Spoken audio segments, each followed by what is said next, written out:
Okay, we're going to start right now because we have a lot of content to cover, and I'm not sure I can do it all in 25 minutes.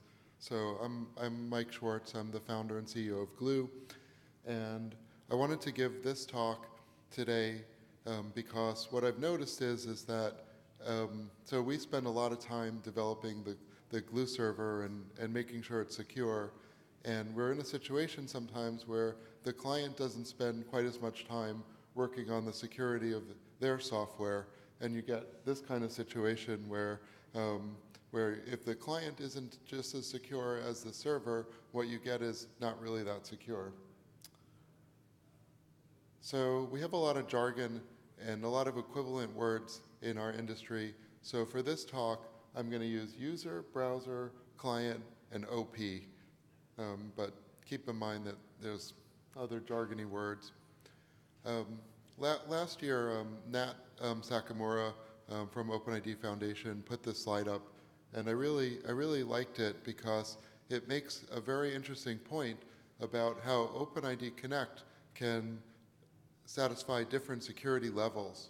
So one of the mantras of OpenID Connect was to make simple things simple, but more complex things possible.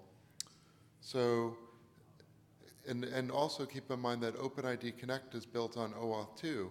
So depending upon how you implement your client, you can achieve different levels of security. So this is a really just basic idea. You probably know this already, but there's a lot of people think that using a browser client and a server-side client is roughly the same, but there's a major difference, and that is that in a browser-based client, like a JavaScript application that's running the client, you can't protect a client secret. So a server-side implementation of OAuth or OpenID Connect is going to be inherently more secure because there's a client secret. So in the authorization code flow, when you present your code plus your client credentials in order to get back the token. In the implicit flow, you just get back the token. You don't present any client creds. So they actually call this confidential client and public client. You might see that jargon sometimes. So here are some basic things that you can do to write a better client. One of the first things that you need to look out for is that you don't put the access token in the URL in the GET request. That might sound kind of basic, but you'd be surprised how much I see that. And even a lot of customers, they think that they are doing that, and then they don't realize that in the response, the access token might come as in the request. And so there's a spec at the OpenID Connect that talks about how to send the response in a form and have a little JavaScript that auto-submits the form as a post.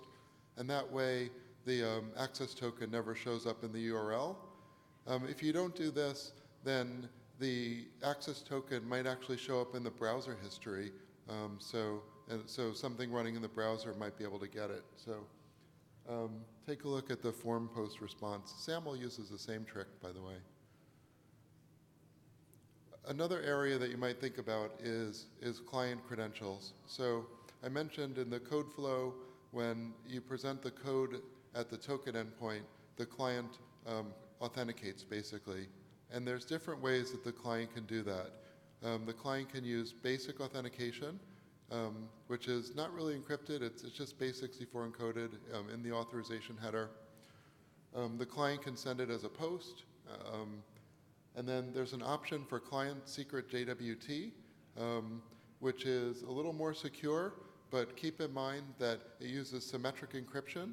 So the server, the OP, is using the client secret as the shared secret to decrypt the information. And really, the most secure way to authenticate a client to the token endpoint is to use what we call private key JWT, and that uses asynchronous crypto, so that in that case, the server doesn't have any shared secret, and it's really the most secure way. I don't want to go into like every detail here, but one of the most common OAuth vulnerabilities is Csrf. And there's a really great blog from our friends at Twobo. So there's a link at the bottom of this if you want to read about that. The net of it is that there's this parameter in OAuth called the state.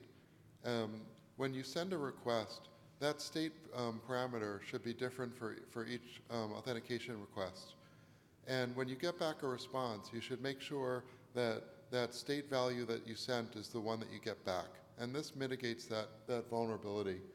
In OpenID Connect, there's another claim called shash, which is a hash of the state. And you could look at that too to add extra integrity. So everyone knows you get back the ID token in OpenID Connect, but a lot of people don't really look too hard at that ID token, but there's a lot of good information in there.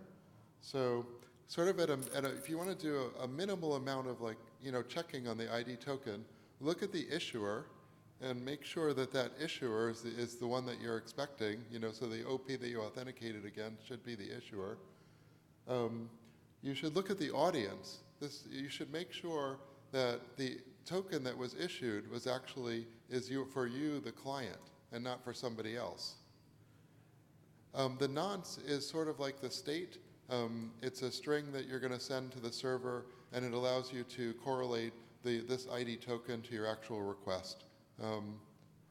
And the expiration, of course, you wouldn't want to use an expired ID token. So those are just some basic things you should do to validate the ID token. ID tokens are JWT.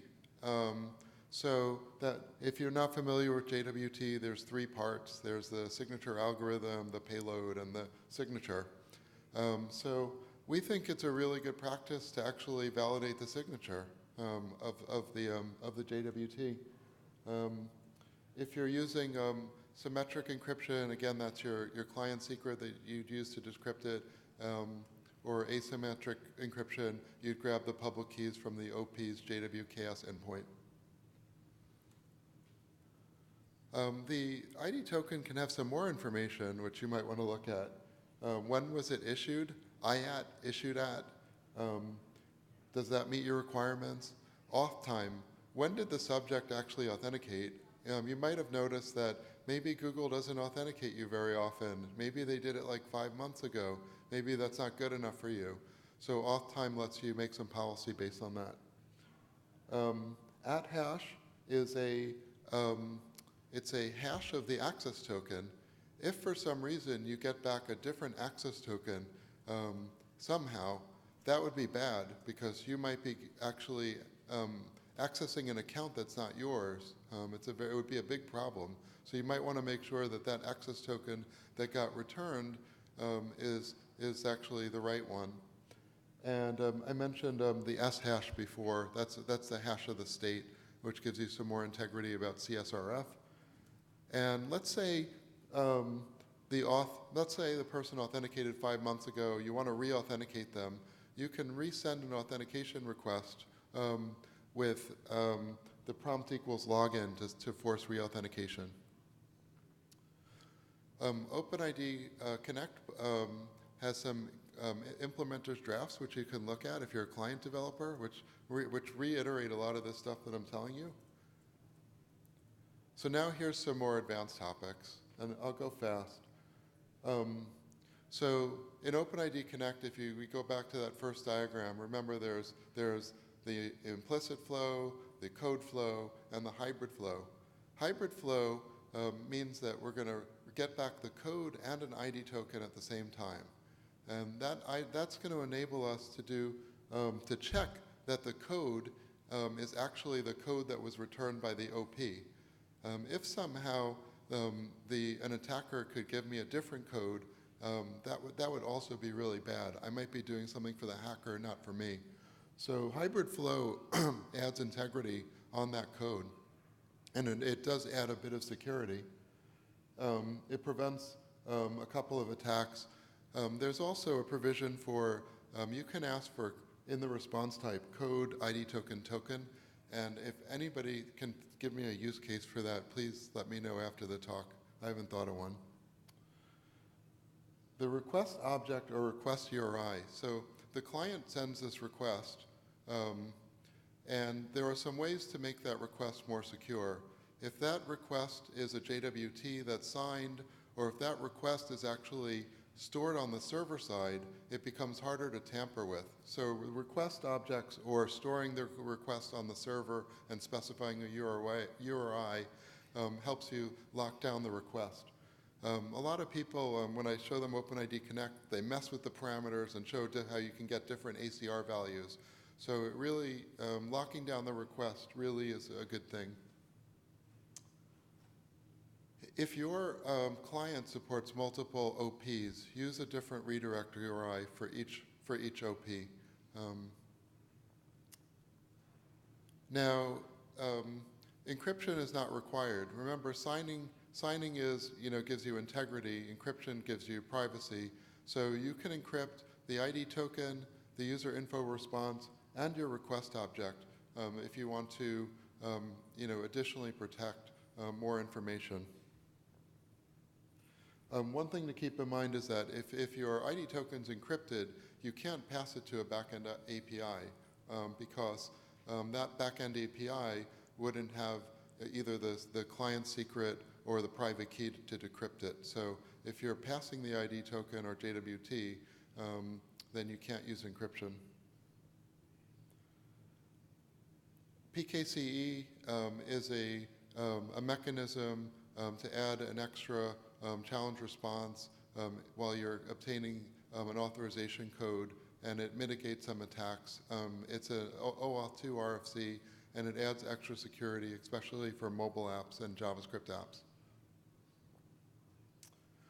Mutual TLS requires some work, but it does add a lot of security, and this is where the client and the server or the client, the browser certificate would authenticate to the server, and it really does help prevent man-in-the-middle attacks, and it adds a lot of security. It's kind of a pain in the neck to set up, but you can bother Brian at the back about it, and he'll tell you all about it. So token binding is another way to achieve, to prevent man-in-the-middle attacks, and this is a really good thing. If we know that there's a connection from the browser to the server, that's super useful. A lot of the worst attacks have been where a man-in-the-middle is proxying between the client and the server, and maybe getting the user to enter their OTP or their SMS code. And TLS channel binding needs support from the client and the server, but it would prevent man-in-the-middle attacks, which is pretty huge. Some more things you can do is specify stronger authentication types. Still, a lot of our breaches amount to passwords, so if you can use things like U2F tokens.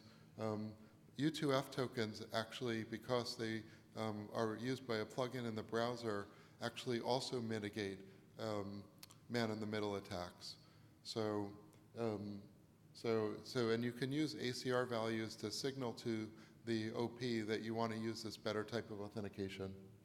You can also register default ACR values when you do client registration, so you don't have to send that request every time. These crypto guidelines come from the FAPI specs, so you can read these offline, but you want to use the right size keys, etc. A lot of OpenID Connect is based on TLS. So we have an SSL connection, and we trust the root certificate in the browser. But root certificates have known to be compromised, and there's other attacks on CAs that are possible. So one of the mitigations for this is to publish the public keys of the entities, the OPs and the RPs, and to be able to validate that the key that you're downloading from the server is really the right key. So this new spec about OpenID Connect Federation adds a signed JWKS URI to the OpenID provider that enables you to verify that this is the right key based upon this previously downloaded signing key from the server. So it really can add a lot of integrity, especially if you need more security than you would get in just straight TLS. So one of the other places you can add security is during client registration. You can lock down client registration using software statements. Software statement is sort of like a token that the client presents during registration. If you're using the Federation spec, you could potentially use a signed software statement from the Federation operator to say, my website has been vetted by the Federation, so please allow me to register. One of the things that I encourage Gluu customers is to use good client software. So these are a couple of client softwares that I like. I really like Hans's module, the Apache filter. I really like this JavaScript client. So this is our obviously I'm biased, but I like Gluu's OXD client software, which is for server-side applications. And we really like AppAuth. So if you're starting and building on top of good client software, I think it does some of the heavy lifting for you. So I think that is it, and I might have a couple of seconds for questions if we have any.